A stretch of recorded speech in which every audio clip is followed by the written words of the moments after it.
पिछली बार जब छत्तीसगढ़ में कांग्रेस ने ऐतिहासिक बहुमत से जीत हासिल की थी तो इसका बहुत बड़ा श्रेय उनके जन घोषणा पत्र को गया था।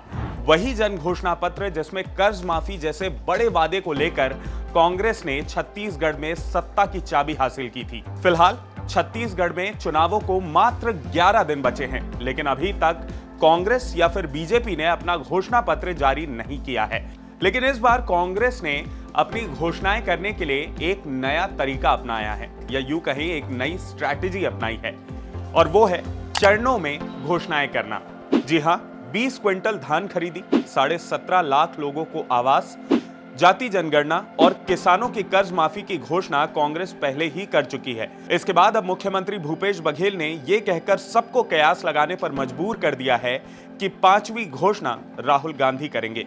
दरअसल राहुल गांधी 28 और 29 अक्टूबर को छत्तीसगढ़ के दौरे पर रहेंगे। अब राहुल गांधी छत्तीसगढ़ में अगली घोषणा क्या कर सकते हैं और भाजपा और कांग्रेस में सत्ता वापसी के लिए क्या चुनौतियां हैं, आज बात करेंगे इसी के बारे में। नमस्कार, मेरा नाम है प्रियांशु सिंह और आप देख रहे हैं खबर बेबाक। माना जा रहा है कि कांग्रेस पार्टी पेट्रोल डीजल पर अपने हिस्से का टैक्स और रसोई गैस की कीमत कम करने की घोषणा कर सकती है। इसके अलावा स्वास्थ्य बीमा की रकम बढ़ाने और महिलाओं को हर साल नकद रकम देने का वादा भी कांग्रेस कर सकती है। लेकिन ऐसा लगता है कि भाजपा कांग्रेस की तरकश के सारे तीर निकालने की प्रतीक्षा में है। भाजपा के नेताओं का कहना है कि धान खरीदी से लेकर किसानों की कर्ज माफी तक सभी घोषणाओं में भाजपा कांग्रेस से आगे रहेगी। पार्टी के अध्यक्ष अरुण साव का कहना है कि हमारी सरकार बनेगी तो हम कांग्रेस से कई गुना ज्यादा देंगे। कांग्रेस किसानों का शोषण कर रही है, एक हाथ से दे रही है तो दूसरे हाथ से लूट रही है, हम दोनों हाथों से देंगे। पिछले चुनाव में भी भाजपा ने धान की कीमत बढ़ाने जैसी योजनाओं को घोषणा पत्र में शामिल किया था, लेकिन आखिरी वक्त पर शीर्ष नेतृत्व ने इन्हें घोषणा पत्र से ये कहते हुए हटा दिया कि ऐसी मांग दूसरे राज्यों से भी आ सकती है। इस बार भाजपा कह जरूर रही है कि वो घोषणाओं में कांग्रेस से आगे रहेगी, लेकिन सवाल यही है कि जनता की लाभकारी योजनाओं को रेवड़ी घोषित करने वाली भाजपा और उसका शीर्ष नेतृत्व क्या इसके लिए तैयार होगा? तो ये तो रही उस घोषणा की बात, यानी कर्ज माफी की बात, जिसको लेकर कांग्रेस ने छत्तीसगढ़ में सत्ता हासिल की थी। अब चलिए उस घोषणा की तरफ चलते हैं जिसको लेकर कांग्रेस की लगातार इन 5 सालों में किरकिरी होती रही है। जी हां, हम बात कर रहे हैं शराबबंदी की। शराबबंदी की घोषणा कांग्रेस पार्टी ने 2018 में की थी। 5 सालों तक कांग्रेस पार्टी कहती रही कि हम नोटबंदी की तरह शराबबंदी नहीं करेंगे, और उसके बाद कांग्रेस के कुछ नेताओं ने कहना शुरू कर दिया कि जनता शराबबंदी करे। फिर मुख्यमंत्री भूपेश बघेल के सुर बदले और उन्होंने कहना शुरू कर दिया कि केंद्र सरकार शराबबंदी करे। अब कांग्रेस की प्रवक्ता सुप्रिया श्रीनेत ये कह रही हैं कि शराब से होने वाली न्यूसेंस को बंद होना चाहिए।